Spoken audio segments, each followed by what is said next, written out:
ये इस शहर को हुआ क्या है, हर तरफ धुन ही धुन है। और धुन जिसे खूबसूरती माना जाता है, जिसे खुशगवार माहौल माना जाता है, क्या यकीनन या हम इस पर यकीन कर सकते हैं कि ये धुन ही है? ये इस शहर नहीं नाज़रीन, क्या है इस वक्त ये धुन नहीं है। अक्सर आपने देखा होगा कि बादलों के पास से आपको धुन जैसा नज़ारा नज़र आ रहा है, लेकिन वो धुन नहीं, वो पोल्यूशन है, वो आलूदगी है।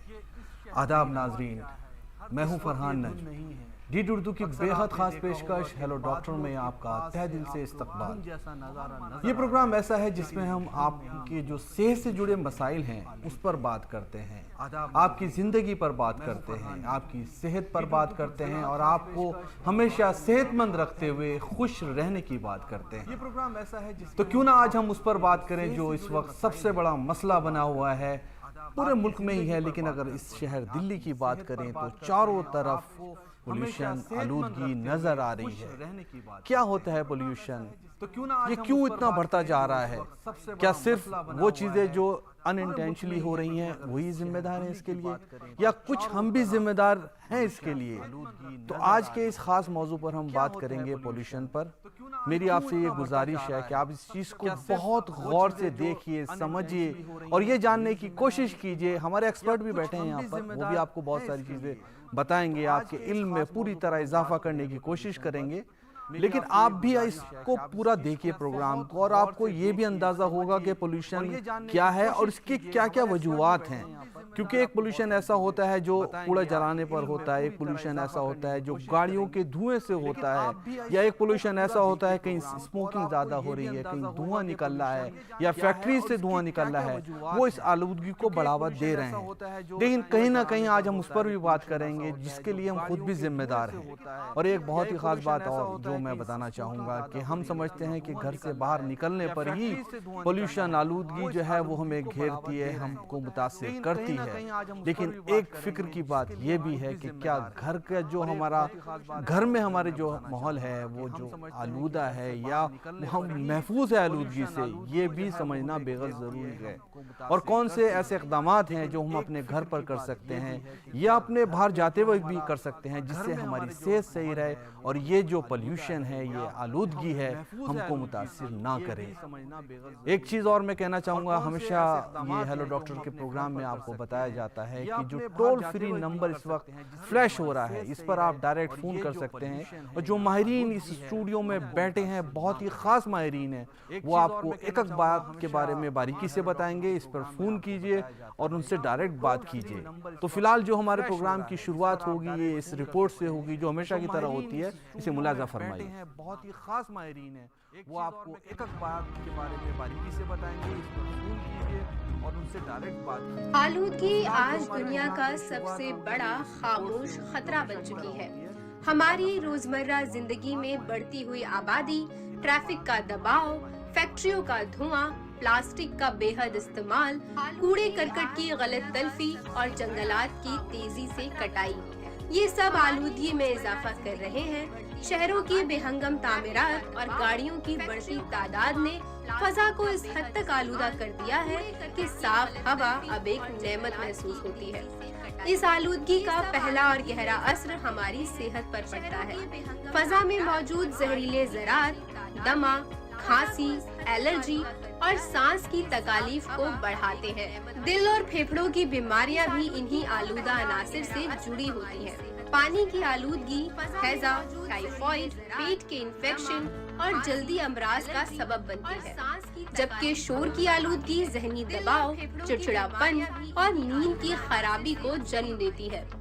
बच्चे, बुजुर्ग और हामिला खवातीन इसके नुकसानात के ज्यादा शिकार होते हैं। लेकिन अगर हम कोशिश करें तो आलूदगी के असरात को कम किया जा सकता है।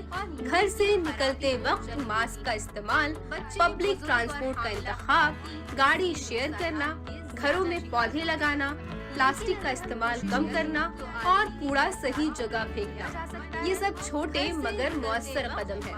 पानी हमेशा उबाल कर पीना और इको फ्रेंडली मसनूआत का इस्तेमाल भी सेहत के लिए फायदेमंद है। अगर हम आज माहौल को महफूज बनाने के लिए इक़दाम ना करें तो कल हमारी नस्लें धुएं और बीमारियों में जकड़ी रहेंगी। सेहतमंद जिंदगी के लिए साफ माहौल जरूरी है और ये जिम्मेदारी हम सबकी है। माहौल को महफूज बनाने के लिए इक़दाम ना करें तो कल हमारी नस्लें धुएं और बीमारियों में जकड़ी रहेंगी। हमारे इस रिपोर्ट में अभी बताया गया है कि आप अपनी जिम्मेदारी को समझिए। जिम्मेदारी को समझने का मतलब यह है कि आप वो चीज़ें तो ज़रूर कीजिए जो आप कर सकते हैं। देखिए, सब कुछ हमारे हाथ में नहीं होता, लेकिन बहुत सारी चीज़ें हमारे हाथ में होती हैं और उस पर हम अमल कर सकते हैं और अपने माहौल को, अपनी सोसाइटी को, अपने माशरे को और अपने को बचा सकते हैं। तो इस प्रोग्राम की शुरुआत करता हूं मैं, यहाँ पर इंट्रोडक्शन कराता हूं अपने इन एक्सपर्ट के साथ जो यहाँ पर मौजूद हैं। हमारे साथ मौजूद है doctor JK Saini, chest specialist हैं जो कि national institute of TB and respiratory diseases Delhi में। आपका खैर मकदम डॉक्टर साहब। हमारे साथ मौजूद हैं डॉक्टर प्रकाश S, चेस्ट स्पेशलिस्ट हैं जो कि national institute of TB and respiratory disease Delhi में। आपका बहुत खैर मकदम। देखिए, ये जो आलूदगी है, पोल्यूशन है, ये हम समझते हैं कि खाली लंग्स के लिए है, सांसों को नुकसान देता है, हमारे लंग्स को नुकसान देता है। लेकिन आपको एक बात को बेहद अच्छे से समझना होगा कि ये आपके पूरे जिस्म को नुकसान देता है। और जब जिस्म की बात हो रही है तो जो सांस लेने का जरिया है, यानी कि हमारी नाक है, हमारा मुंह है, उसकी भी बात करना बेहद ज़रूरी है। तो आपको बहुत ही तफसील से बताएंगी जो ENT स्पेशलिस्ट हैं, वो डॉक्टर सुचित्रा सिंह हैं जो कि एडिशनल प्रोफेसर हैं department of ENT AIIMS Delhi में। तीनों एक्सपर्ट का बेहद शुक्रगुजार हूँ मैं हेलो डॉक्टर की टीम की तरफ से आपका शुक्रिया अदा करता हूँ। प्रोग्राम की शुरुआत यहाँ पर डॉक्टर प्रकाश आपसे मैं करना चाहूँगा। ये जो आलूदगी है, ये जो पोल्यूशन है, ये अभी सुनाई दे रहा है। कुछ वक्त से हम बात करें, अगर हम पीछे की तरफ जाएं तो इतना पोल्यूशन नहीं था, इतनी आलूदगी नहीं थी, लोग बात भी नहीं करते थे।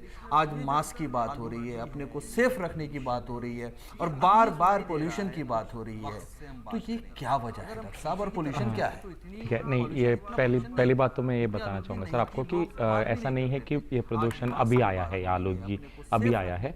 जब से इंडस्ट्रियल रेवोल्यूशन शुरू हुआ था 1770 ईयर से, तब से ही ये आलूदगी बढ़ते जा रहा है। एंड ये ग्रीन हाउस गैसेस जो होता है, कार्बन डाइऑक्साइड एक गैस होता है, या फिर बाकी प्रदूषण के जो गैसेस होते हैं, सल्फर डाइऑक्साइड हो या फिर कार्बन मोनोऑक्साइड हो या फिर ओजोन डिप्लीशन हो, ये सब तब से ही शुरू हुआ है जब से इंडस्ट्रियल रेवोल्यूशन, काफ़ी सारे कारखाने आए हैं एंड बहुत ज़्यादा गाड़ियाँ या फिर बहुत ज़्यादा ट्रांसपोर्ट वगैरह का भी जो इंडस्ट्रीज बहुत रैम्पेंटली एक्सपैंड हुआ है, तो तब से ये आ रहा है। बट पर काफ़ी पिछले 10 सालों में मान लीजिए तो ये प्रदूषण काफ़ी हद तक वर्सन हो रहा है। एंड इसका मुख्य कारण ये है कि एक तो ऑलरेडी आपने जो वीडियो में चलाया ही था, उसमें बहुत सारे गाड़ियां हो रहे हैं, बहुत सारे कारखाने हो रहे हैं जो रूल्स शायद पूरा फॉलो नहीं कर रहे हो, या ये भी हो सकता है कि ये अभी दिल्ली में जो प्रदूषण है उसके लिए एक कारण ये स्टबल बर्निंग भी बोला जाता है। एंड बाकी हमारा हाउस होल्ड जो पोल्यूशन हम कर रहे हैं, ये भी एक कारण फॉलो नहीं कर रहे हो। ये बहुत सारे वजूहात पे आपने रोशनी डाली है। आप दिल्ली में पर एक बात और बताइए कि अभी से नहीं है पोल्यूशन, ये बहुत पहले से है, आपने यहाँ पर रोशनी डाली। डॉक्टर प्रकाश, मैं जानना चाहूँगा, जो AQI की बात हो रही है पिछले कुछ वक्त से हो रही है, तो इतना AQI कैसे बढ़ता जा रहा है? ये तो बहुत ही फिक्र की बात है। अगर हम दूसरे देशों की बात करें तो वहाँ तो बहुत सारी चीज़ें हो जाती हैं अगर AQI इस लेवल तक आ जाता है। और इसके लिए देखिए हमारी खुद की जिम्मेदारी बहुत ज़्यादा हो जाती है, क्योंकि हम लोग आज सिगरेट पी रहे हैं, हम लोग कूड़ा जला रहे हैं, हम लोग गाड़ियों का सही से जो उसका होना चाहिए पोल्यूशन का सर्टिफिकेट वो हम नहीं ले रहे हैं। ये चीज़ें हैं, या और भी किन्हीं चीज़ों पर आप रोशनी डालना चाहेंगे डॉक्टर प्रकाश? तो AQI आपने बहुत ये अहम सवाल उठाया है। AQI में एयर क्वालिटी इंडेक्स बोलते हैं। तो इसमें 5 चीज़ें आते हैं। एक है ओजोन, जो ग्राउंड लेवल ओजोन बोलते हैं, और एक है सल्फर डाइऑक्साइड, एक है नाइट्रोजन ऑक्साइड्स और कार्बन मोनोऑक्साइड। तो ये सारे चीज़ मिल के, एंड पार्टिकुलेट मैटर। तो पार्टिकुलेट मैटर मतलब छोटे छोटे पदार्थ जो हमारे हवा और हवा में बस गए हैं। तो ये पांचों चीज़ मिल के हम AQI बोलते हैं। एंड इसका एक लिमिट भी तय कर रखा है। वर्ल्ड हेल्थ ऑर्गेनाइजेशन ने 20 रखा है, हमारे इंडियन गवर्नमेंट ने इसको 60 रखा है। जब भी ये 60 के ऊपर जाता है हम इसको एयर पोल्यूशन कह के बुलाते हैं। एंड इसका भी एक ग्रेडिंग है। तो 300 के ऊपर हजारडस बोला जाता है, 201 से 300, 151 से 200, 101 से 150, ऐसे उन्होंने ग्रेडिंग कर रखा है। तो लास्ट आप देख ही रहोगे, लास्ट एटलीस्ट 2 महीने से दिल्ली में तो मोर देन 200 के ऊपर ही आ रहा है हमारा AQI। तो ये है। एंड इसके बहुत सारे कारण हैं, जैसे मैंने ऑलरेडी बता दिया कि इंडस्ट्रीज भी है, एक प्रदूषण बनाने वाले इंडस्ट्रीज होते हैं। एंड हमारे गाड़ी जो चल रहा है वो है। एंड दूसरा जो सन रेज आते हैं, सूर्य के किरण आते हैं, वो जो हीट बनाता है उसको ये ग्रीन हाउस गैसेस जो कार्बन डाइऑक्साइड वगैरह ये भी ट्रैप करके रखता है। तो ये एक लार्जर प्रॉब्लम जो ग्लोबल वार्मिंग है उससे भी ये ताल्लुक में है कि वो भी एक ये बढ़ा रहा है। एंड ये सारे मिलके, एंड हमारा जो AC यूज कर रहे हैं, फ्रिज यूज कर रहे हैं, उसमें जो क्लोरोफ्लोरोकार्बन्स बोल के आता था, ये भी एक ओजोन लेयर डिप्लीशन में एक महत्वपूर्ण रोल निभाता है।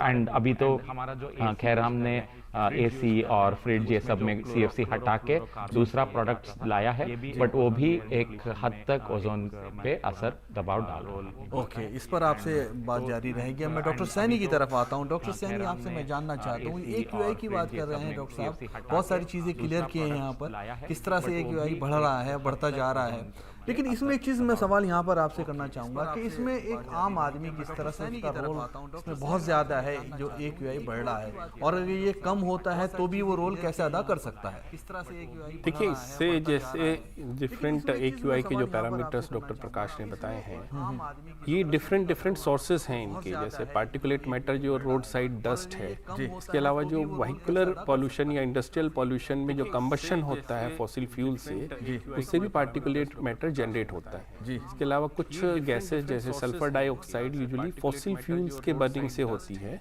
जो देखा जाए तो क्योंकि काफ़ी पहले से के तुलना में डीजल व्हीकल दिल्ली में कम हुए हैं, तो सल्फर डाइऑक्साइड वाला पॉल्यूशन लेवल, पॉल्यूटेंट्स कम हुए, लेकिन जो नाइट्रोजन ऑक्साइड्स हैं वो बढ़े हैं, और इसके अलावा ओजोन बढ़ रहा है। तो ये मुख्य कारण है जो AQI में जो डिफरेंट पॉल्यूटेंट्स हैं वो बढ़ने के कारण। इसमें क्योंकि जैसे लोगों की जनसंख्या स्पेशली जो मेट्रो सिटीज़ हैं वहाँ बढ़ रही है, और व्हीकल्स बढ़ रहे हैं उस हिसाब से, और पब्लिक ट्रांसपोर्ट की फैसिलिटी उस हिसाब से नहीं बढ़ रही है, तो लोग पर्सनल व्हीकल ज़्यादा यूज़ करते हैं।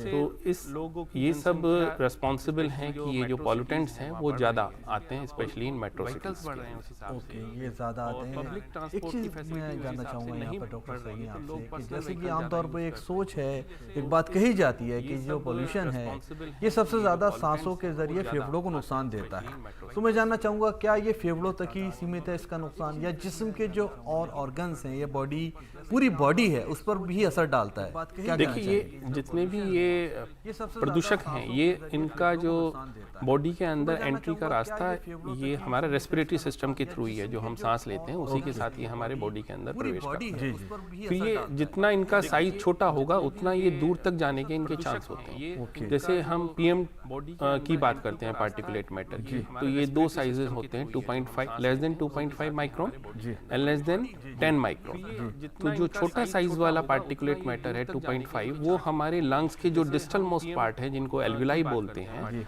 वहाँ तक पहुँच सकते हैं।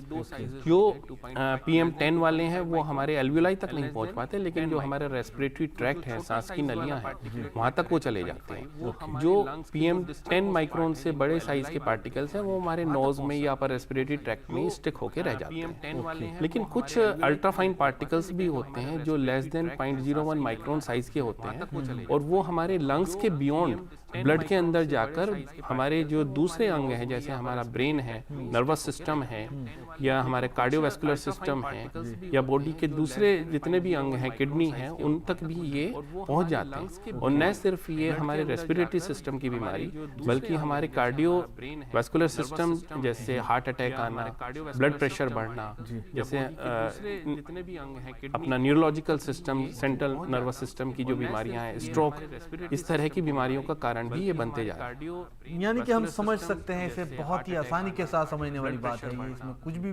पेचीदा नहीं है, मुश्किल नहीं है कि पोल्यूशन खाली लंग्स के लिए नुकसानदेह नहीं है, बल्कि आपकी जिंदगी के लिए नुकसानदेह है, पूरे जिस्म के लिए नुकसानदेह है। तो जहां तक हो सके हमें इसे समझना चाहिए और इसके बारे में जो भी डॉक्टर्स एक्सपर्ट्स हमें बताएं उन चीज़ों पर अमल करना बेहद ज़रूरी है। अब यहाँ पर नाजरीन एक चीज़ और सामने आती है कि जैसे कि डॉक्टर सैनी ने भी बताया है कि नाक के ज़रिए भी ये प्रॉब्लम लंग्स में पहुँचती है और लंग्स के साथ ये दूसरी चीज़ों में इंटरकनेक्टेड है।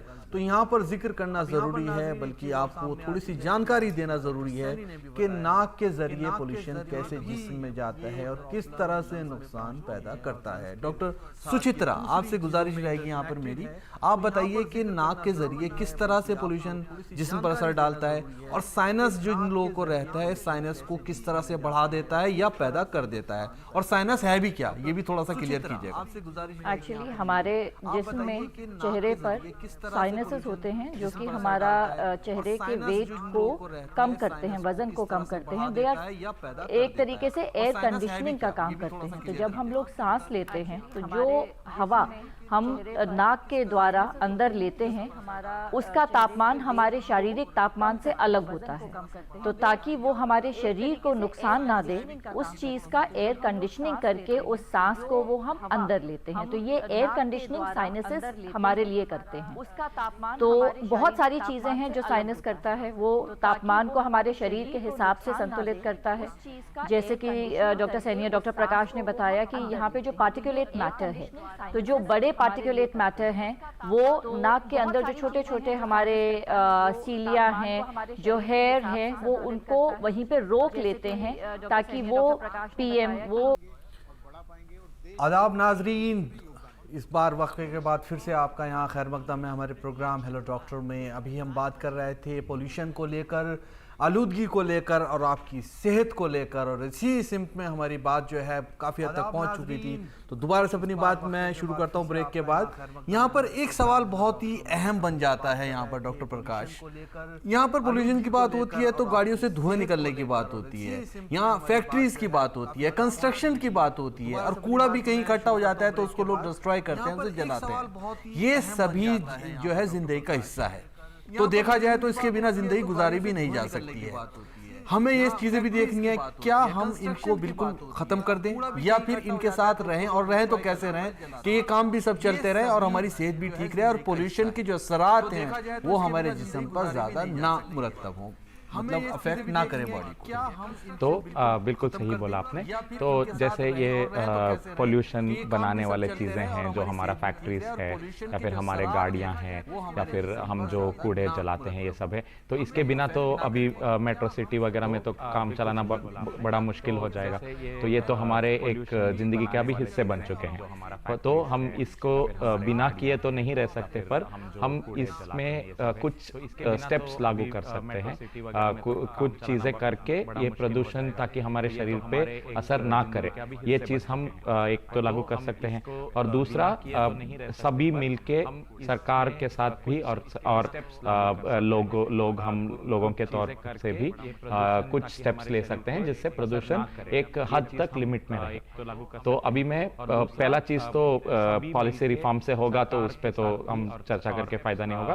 पर दूसरा जो चीज है, जैसे एज इंडिविजुअल लोग हम क्या कर सकते हैं, एक आदमी के तौर पे हम क्या कर सकते हैं कि हमें प्रदूषण हमारे शरीर पे असर ना करे। तो इसके लिए ये है कि एक तो सबसे जरूरी है कि अच्छे से पानी पीना है, तो हाइड्रेशन हमारा बरकरार रखना है ताकि बॉडी पे असर कम पड़ेगा। दूसरा है ये जो प्रदूषण है ये ऑक्सीडेशन के जरिए हमारे शरीर में काफी सारे हार्मफुल इफेक्ट्स करता है, जैसे सर ने बताया था कि हार्ट अटैक हो सकता है या स्ट्रोक हो सकता है या फिर बीपी बढ़ना, ये सब ऑक्सीडेशन के तौर पे होता है। तो इसमें एंटीऑक्सीडेंट फल, फ्रूट्स या फिर वेजिटेबल्स, ये सब का हम सेवन करके कर सकते हैं। अदरवाइज फिजिकल एक्टिविटी जो रोज मॉर्निंग वॉक पे जा रहे हैं या फिर जो रेगुलर एक्सरसाइज कर रहे हैं, वो भी उनको वो रोकने के लिए तो नहीं बोलूंगा, पर वो ये एक सूक्त समय चुन सकते हैं जब पोल्यूशन कम है, जो हम अभी देख सकते हैं हमारे सारे AQI ऐप वगैरह है, उससे भी मॉनिटर करके जा सकते हैं। और जब जा रहे हैं ये कपड़े या फिर ये सर्जिकल मास्क का इस्तेमाल ना करें, क्योंकि उससे आपको फायदा नहीं होने वाला है, उससे आप प्रदूषण से बच नहीं सकते। कम से कम N95 या उससे बेहतर N99 या P99 ऐसे मास्क आते हैं, तो वो इस्तेमाल करिए। पर आजकल N95 काफी सस्ता भी है और काफी वाइडली अवेलेबल भी है कोरोना के बाद। सो N95 मास्क का इस्तेमाल करके जाइए। N95 मास्क का इस्तेमाल करें और ये मास्क के इस्तेमाल के बाद ही वो अगर बाहर जाना चाहते हैं तो जाए, काफी हद तक उनकी सेफ्टी वहाँ पे रह सकती है। डॉक्टर सैनी, जब भी कोई हेल्थ के चैलेंजेस आते हैं वो सबसे ज्यादा बच्चों के लिए होते हैं, बुजुर्गों के लिए होते हैं, प्रेग्नेंट वुमेन्स के लिए होते हैं। तो यहाँ पर ये पोल्यूशन की बात जैसे हम कर रहे हैं, इन लोगों के लिए कितना खतरा बढ़ जाता है जब पोल्यूशन होता है, किस एज के बच्चों के लिए बनता है, और अगर बुजुर्गों की बात करें तो बुजुर्गों को आप कौन सी एज कैटेगरी आप यहाँ पर कहना चाहेंगे और उनको क्या करना चाहिए ऐसे वक्त में जब ये पोल्यूशन का वक्त चल रहा है? डॉक्टर साहब, हाँ, जैसा आपने बताया, जो 3 ग्रुप हैं ये मोस्ट वल्नरेबल ग्रुप हैं जो जिस एयर पोल्यूशन से सबसे ज़्यादा अफेक्ट होते हैं। छोटे बच्चे, जैसे स्पेशली 14 साल से छोटे बच्चे जो डेवलपिंग एज में होते हैं, जिनके सारे ऑर्गन्स डेवलप हो रहे होते हैं, जिनका इम्यून सिस्टम डेवलप हो रहा होता है, उस समय अगर वो ये एयर पोल्यूशन के टॉक्सिन इफेक्ट के संपर्क में आते हैं तो इनको सबसे ज़्यादा प्रभावित होते हैं, क्योंकि बच्चों का जो रेस्पिरेटरी रेट है वो एक एडल्ट के तुलना में ज़्यादा होता है। तो अगर वो उसी एनवायरनमेंट में एक बच्चा है और एक एडल्ट है तो वो ज़्यादा बार सांस ले रहा है, तो इसका मतलब वो ज़्यादा पोल्यूशन इनहेल करने के चांस होते हैं उसके अंदर। सर, ये आपने बहुत अच्छी बात पे रोशनी डाली है। कॉल आ गई है, कॉल ले लेते हैं, फिर आपसे बात जारी रहेगी। हेलो, उसी एनवायरनमेंट में एक बच्चा है और एक एडल्ट है, तो जी हेलो डॉक्टर, प्रोग्राम में आपका इस्तकबाल। जी, सवाल पूछिए अपना प्लीज। जी, मेरा क्वेश्चन ये था कि जैसे हम रोज घर से निकलते हैं काम करने के लिए, जॉब वाले जो लोग हैं, हेलो, तो मास्क भी लगा रहे हैं और दूसरी चीजें भी करें, तो और क्या ऐसा करें कि हम अपने जो ये पोल्यूशन है इससे बच सकें और अपनी लाइफ स्टाइल को ज्यादा बेहतर बना सकें?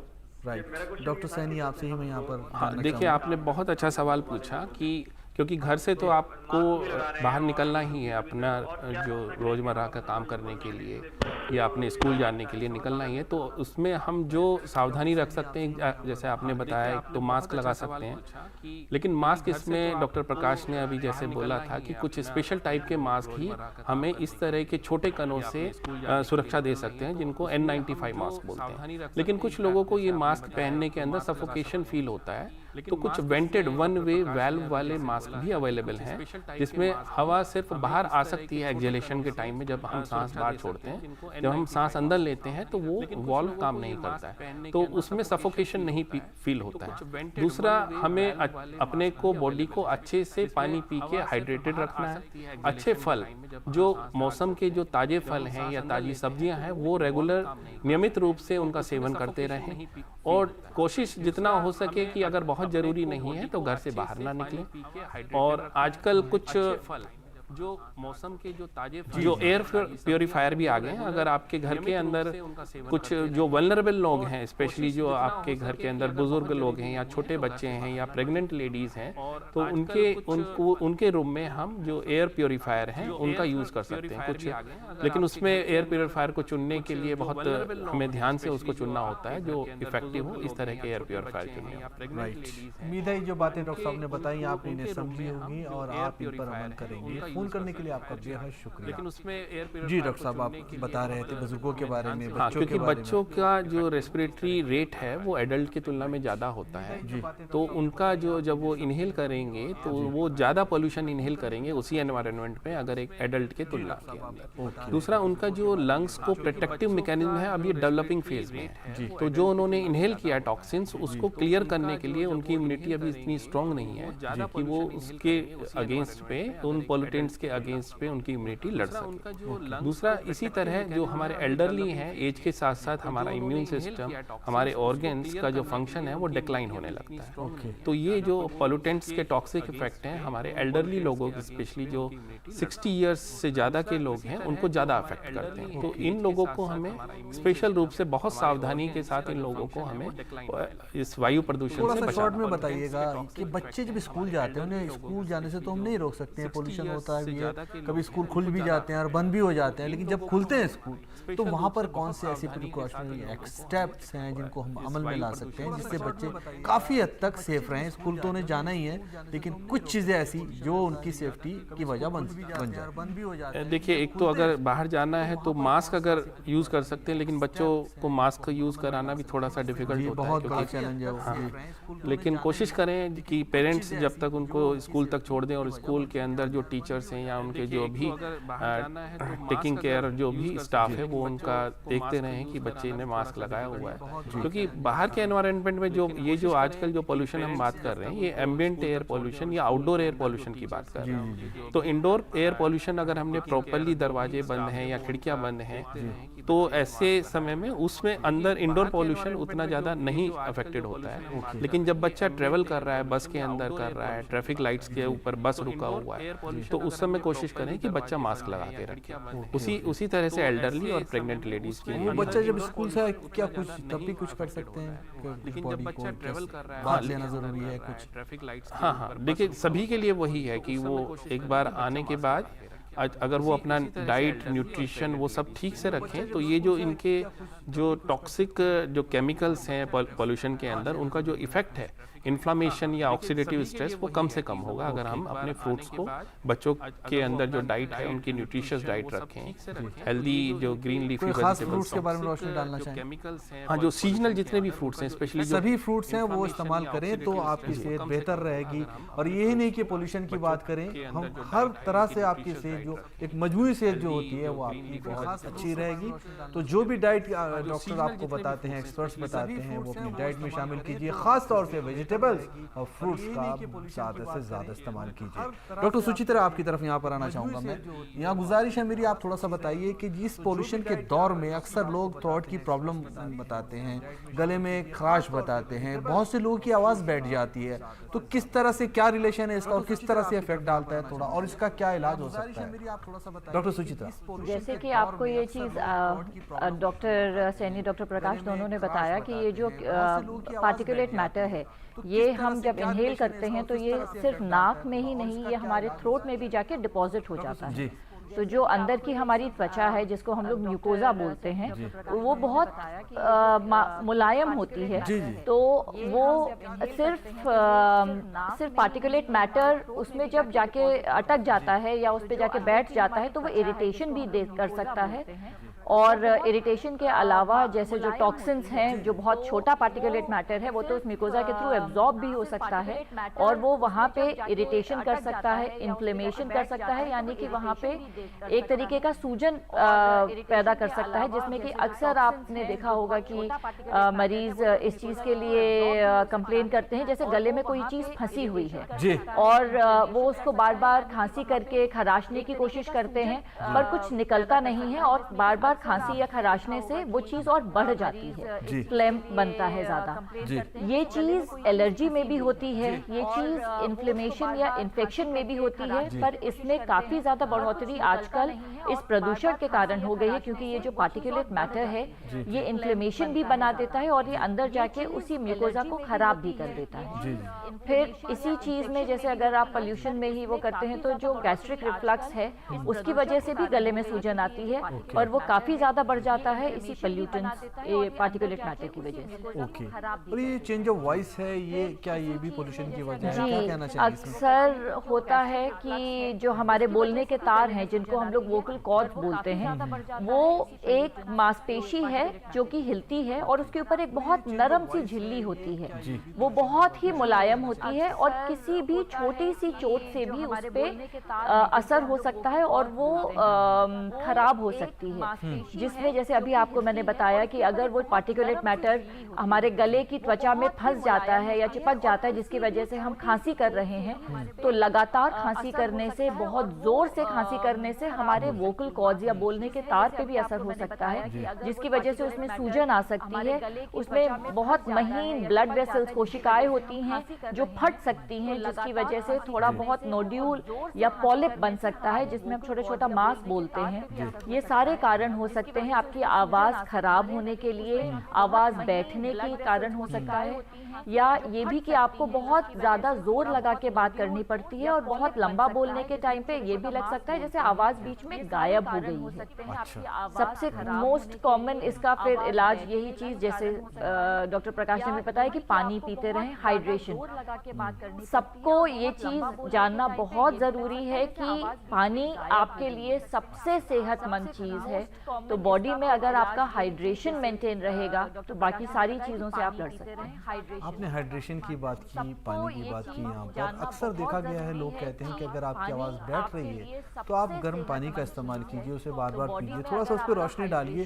क्या ये वाकई मुफीद है या फिर एक आम बात हो सकती है? नहीं, जैसे आपको बताया कि पानी इस वक्त सबसे ज्यादा जरूरी, पानी एक दवा की तरह है।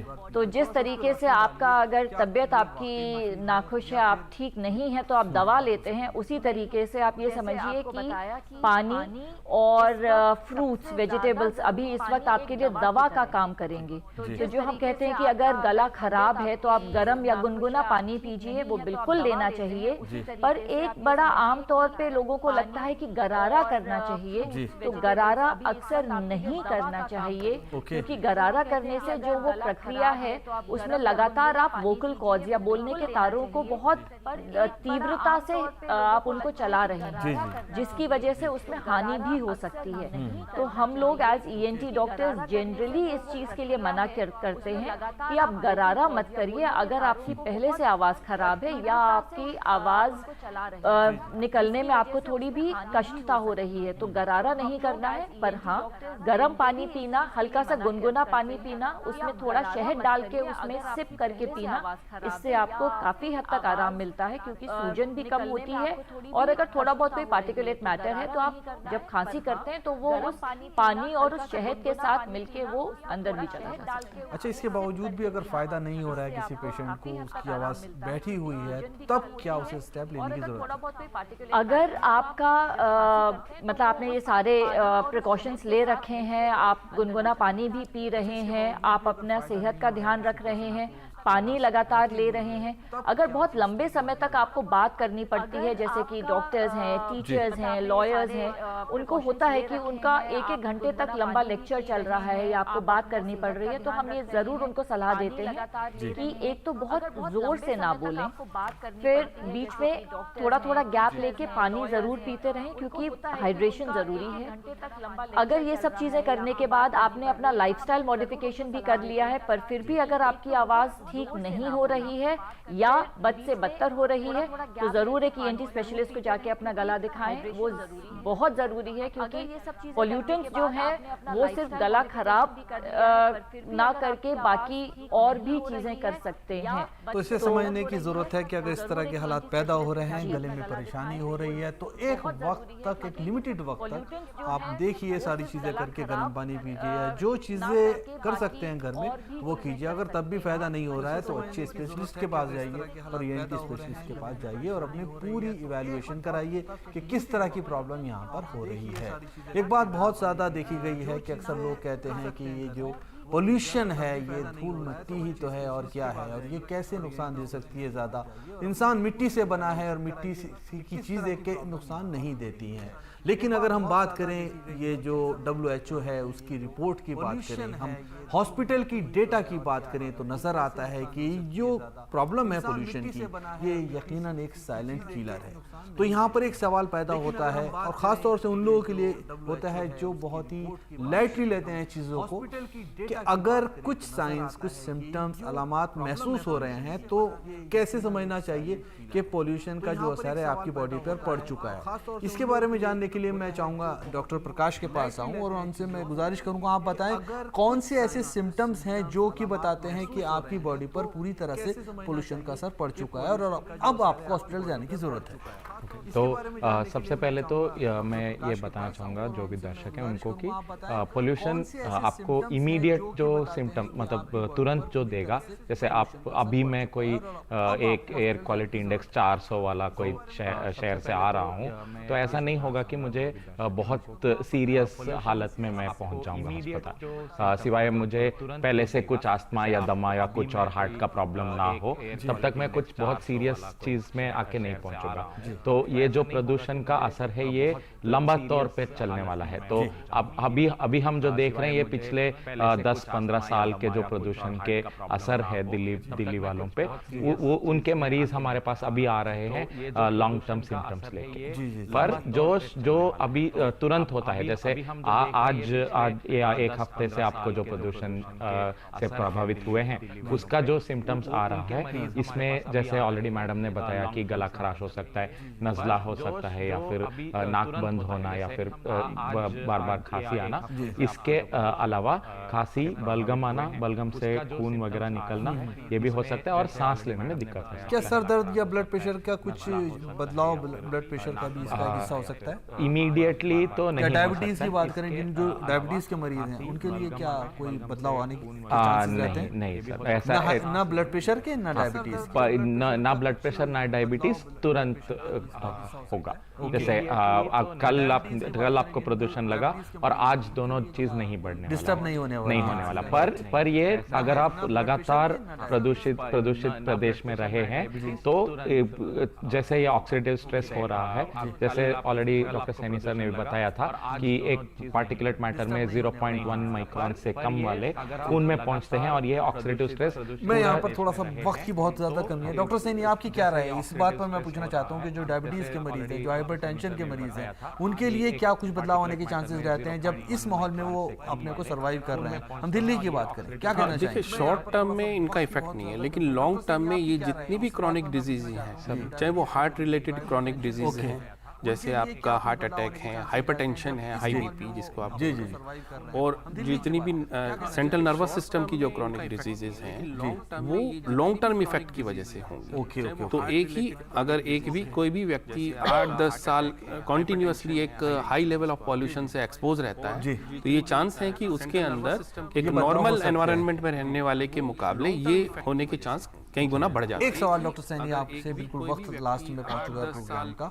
AQI अगर 400 होता है, 400 और 500 के बीच में होता है, तो इस इमरजेंसी में कौन से ऐसे इक़दाम हैं, स्टेप्स हैं जो घर में रह के हम कर सकते हैं जिससे काफी हद तक, कुछ हद तक हम इसमें फायदा उठा सकते हैं उन स्टेप्स को करने के बाद? हाँ, देखिए, जो लोग घर से जाने का जिनको बहुत ज्यादा जरूरी नहीं है वो तो घर में ही रुके हैं उस समय। जिनको ऑलरेडी पहले से प्री एग्जिस्टिंग क्रॉनिक रेस्पिरेटरी या क्रॉनिक हार्ट डिजीजेज हैं, वो उनको कोशिश करें कि उस पीरियड के अंदर एटलीस्ट जो भी वो 5-6 दिन ये high level of AQI index चल रहा है उस समय वो घर में ही रहें। लेकिन जिनको बाहर जाना है वो, जैसे हम पहले भी डिस्कस कर चुके हैं, कि वो N95 मास्क लगा कर ही उस पीरियड के अंदर बाहर जाएं, और जितना कोशिश करें वो उस एरिया को अवॉइड करें जिसके अंदर हाई पॉल्यूशन लेवल है, जिनका AQI इंडेक्स ज्यादा है, उस एरिया को अवॉइड करें। बस लास्ट मैसेज की तरफ मैं बढ़ रहा हूँ, मॉर्निंग वॉक वाले के लिए और बता दीजिए बस थोड़ा सा यहाँ पर। मॉर्निंग ऐसे हाई AQI लेवल के टाइम में मॉर्निंग वॉक और इवनिंग वॉक को अवॉइड करें। आफ्टरनून में AQI को आप समझते हैं कि उस AQI पे मॉर्निंग वॉक नहीं करनी है? हाँ, अगर ये 350 के अबव है तो morning walk we should avoid. Okay. Doctor Suchitra, आपके पास आऊंगा मैं। यहाँ पर पैगाम मैं आपसे ही शुरू करता हूँ, आपसे मैसेज शुरू करता हूँ। हमारा प्रोग्राम बिल्कुल लास्ट में पहुँच चुका है। अब मेरी आपसे गुजारिश है, आप प्रोग्राम देखने वालों को बताइए किस तरह का मैसेज, पैगाम आप देना चाहेंगे कि पोल्यूशन के जो ये ENT वाले जो जितनी चीज़ें हैं, थ्रोट है, नोज है, या फिर और दूसरी चीजें हैं, वो किस तरह से उनकी हिफाजत करें और क्या कर सकते हैं? पोल्यूशन हमारे लाइफ का एक अब हिस्सा बन चुका है, तो बस अब इस चीज का ध्यान रखना है कि किस तरीके से हम अपना उससे बचाव कर सकते हैं। अगर मैं ईयर, नोज, थ्रोट की बात करूं तो मैं बोलूंगी सबसे ज़्यादा कोशिश करें कि घर के अंदर रहें। अगर बहुत ज़रूरी है बाहर जाना तो ज़रूर N95 या उससे बेहतर वाला मास्क लगाएं ताकि वो आपका पार्टिकुलेट मैटर को वहीं पे एब्जॉर्ब कर सके। दूसरी चीज, अपनी बॉडी की इम्यूनिटी को आप जितना बेहतर बना सकते हैं उतना बनाएं। सबसे आसान कार्य वो करने के लिए कि आप अपना बॉडी का हाइड्रेशन मेंटेन रखें। जैसे कि डॉक्टर सैनी, डॉक्टर प्रकाश ने पहले ही बताया कि इम्पोर्टेंस फ्रूट्स की और वेजिटेबल्स की इस वक्त सबसे ज्यादा है। एंटीऑक्सीडेंट्स, जितने भी कलरफुल चीजें आपको खाने को सीजनल मिले वो जरूर लें। विटामिन सी जरूर लें। जिंक अपनी डाइट में जितना हो सके उसको लें, ये आपकी इम्यूनिटी को बूस्ट करता है। और अपना लाइफस्टाइल मॉडिफिकेशन, आप अपनी तरफ से अल्कोहल या सिगरेट स्मोकिंग, इस चीज का कंजम्पशन, इस चीज का लेने का जितना कम कर सकते हैं उतना करें। अगर तबीयत खराब है, गला खराब है, साइनोसाइटिस जो ठीक नहीं हो रहा है एंटीबायोटिक के बाद भी, या आवाज खराब है जो तो कि फौरन एक एक्सपर्ट के पास जाएं और जरूर उसको जाएं। दिखाएं, क्योंकि वक्त जो है कि बहुत अहमियत रखता है किसी भी इलाज में। डॉक्टर सैनी, आप ही के पास मैं गुजारिश करूंगा, किस तरह का मैसेज देना चाहेंगे प्रोग्राम देखने वालों? हाँ, देखिए, ये आजकल जो ये 2 या 3 महीने दिल्ली और उसके आसपास के एरिया में और देश के दूसरे हिस्सों में भी जहाँ एयर पॉल्यूशन के हाई लेवल्स मिलते हैं, तो उस समय हमें कोशिश करना चाहिए कि जितना ज़्यादा से ज़्यादा हो सके हम इस हाई पॉल्यूशन के एनवायरनमेंट में या एरिया में ना जाएं, घर पे रुकें। अनलेस बहुत ज़रूरी है, जिनको जाना है तो वो जितने भी अभी तक हमने मेजर्स बताए हैं उनका यूज़ करना चाहिए। डॉक्टर प्रकाश, शॉर्ट में क्या मैसेज देना चाहेंगे? तो already precautionary steps, mask, hydration, ये सब के बारे में मैडम और सर दोनों ने बता दिया है। तो इस पे मैं एक और पॉइंट ही स्ट्रेस करना चाहूँगा कि प्रिकॉशंस एक तो आपको लेना है, और जो भी चीज़ अगर आपको इम्प्रूवमेंट नहीं आ रहा है तो या तो छाती विशेषज्ञ को या फिर कान नाक गले वाले डॉक्टर को मिलना ना भूलें, क्योंकि ऐसा बहुत सारा पेशेंट मरीज हमारे पास आते हैं जो सिर्फ प्रदूषण के वजह से है बोल के उन्होंने बहुत सारा चीज़ करते बैठे हैं 3 महीने से, और कुछ और बीमारी निकल के आता है। तो एक हद तक ही आपको घर पे इलाज करना है। जब वो इलाज सफल नहीं हो रहा है तो वो छाती या तो छाती रोग विशेषज्ञ को या फिर कान नाक गले वाले डॉक्टर को मिलना। आज तीनों डॉक्टर्स ने बहुत ही अच्छे से तफसील से बताया पोल्यूशन के बारे में। तीनों डॉक्टर्स का बेहद शुक्रिया प्रोग्राम में शिरकत के लिए।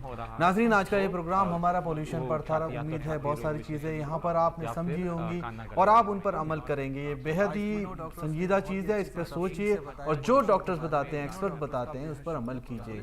मेरी आपसे गुजारिश है, अगर आप किसी भी तरह का सजेशन देना चाहते हैं तो जो इस वक्त स्क्रीन पर हमारा ईमेल आईडी फ्लैश हो रहा है, इस पर आप डायरेक्ट ईमेल कर सकते हैं और अपना किसी भी तरह का सजेशन हमें दे सकते हैं। ये प्रोग्राम YouTube पर अपलोड हो जाता है। अगर आप चाहते हैं अपने इल्म में मजीद इजाफा करने के लिए तो उस पर देखिए YouTube पर जाकर। और हमेशा की तरह हमारी नेक ख्वाहिशात आपके लिए, आप हमेशा खुश रहें, सेहतमंद रहें, अपना बेहद ख्याल रखिएगा। YouTube पर अपलोड हो जाता है। अगर आप ज्यादा से ज्यादा दरख्त लगाएं ताकि फजा साफ हो सके। बायोडिग्रेडेबल मसनूआत का इंतखाब करें ताकि माहौल को नुकसान ना पहुंचे।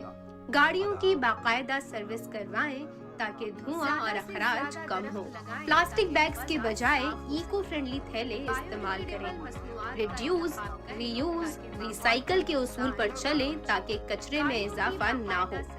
पब्लिक ट्रांसपोर्ट का इस्तेमाल करें ताकि धुएं और ट्रैफिक में कमी हो। तवानाई बचाने वाले आलात इस्तेमाल करें ताकि बिजली की खपत कम हो। रिसाइकल के उसूल पर चलें ताकि कचरे में इजाफा ना हो। Public transport